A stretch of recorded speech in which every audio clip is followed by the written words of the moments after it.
কি গো গিন্নি, এত জরুরি তরব হঠাৎ? আমার কাজ ফেলে আসতে হলো এখানে, কি ব্যাপার? ডাকবো না?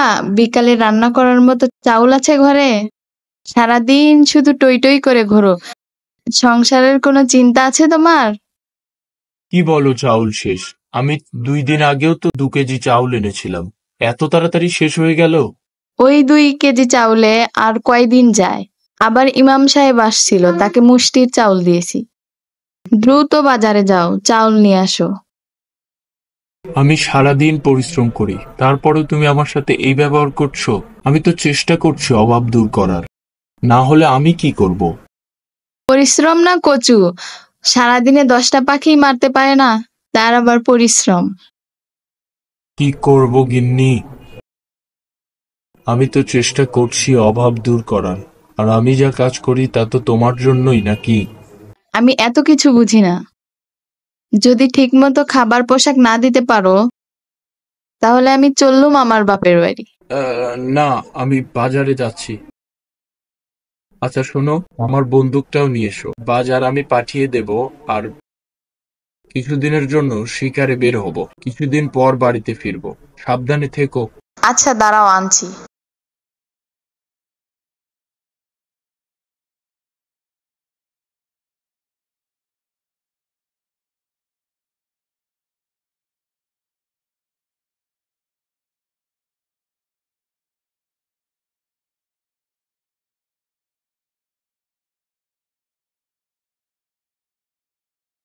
এরপর বাজার বাড়িতে দিয়ে সে চলল শিকারের উদ্দেশ্যে।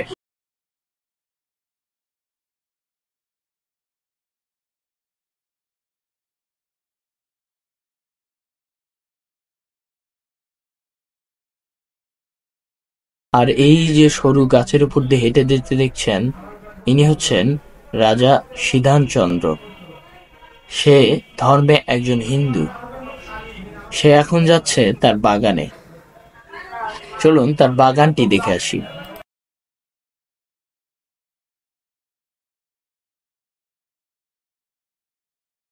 রাজার বাগানে রয়েছে নানা প্রজাতির পশু পাখি, আর রাজা তাদের অনেক ভালোবাসতো। তাই তো প্রতিদিন ভোরবেলায় রাজা একবার করে হলেও তার বাগানে আসতো।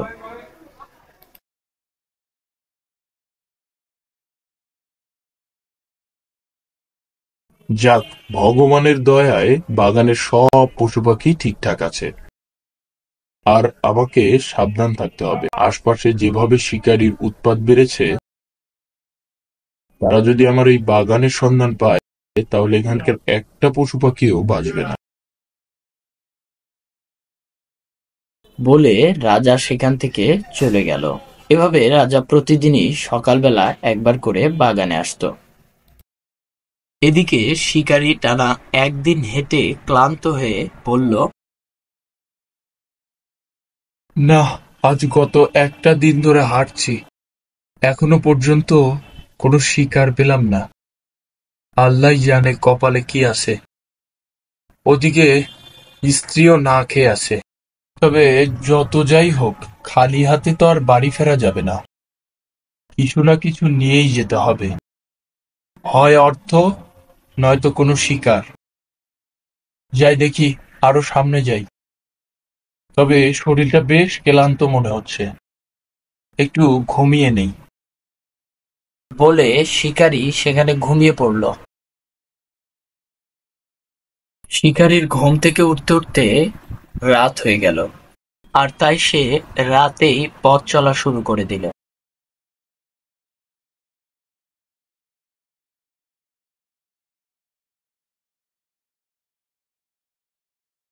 পরদিন সকালবেলায় শিকারী সেই রাজার বাগানে প্রবেশ করল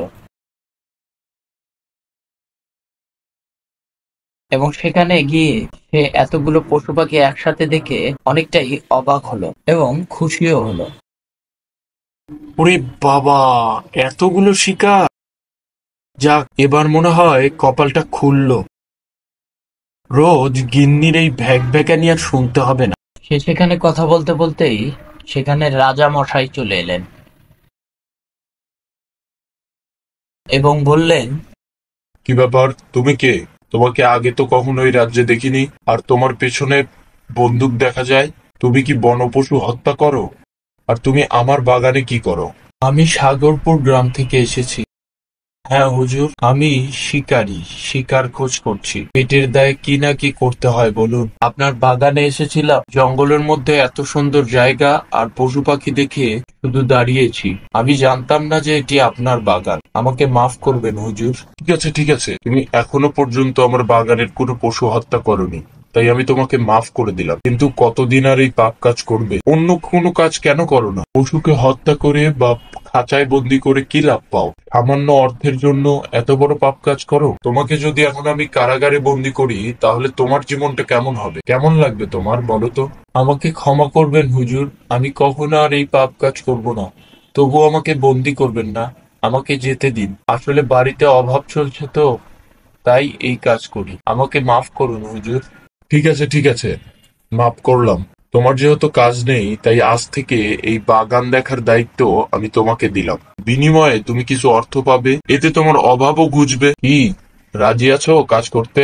এ তো আমার পরম সৌভাগ্য হুজুর, আমি অবশ্যই কাজ করতে চাই। আর রোজ রোজ পাখি হত্যা করতে বা খাঁচায় বন্দি করতে আমারও ভালো লাগে না। আমি ভালো হতে চাই হুজুর। বেশ বেশ বেশ, তোমার এই ভালো হওয়ার প্রচেষ্টা আমাকে মুগ্ধ করেছে। তাহলে আজ থেকেই কাজে লেগে পড়ো, নাকি? এরপরে শিকারী নতুন কাজ পেল এবং শিকার করা ছেড়ে দিল, আর তারপর থেকে তাদের অভাবও ঘুচল, আর তারা সুখে শান্তিতে বসবাস করতে লাগলো।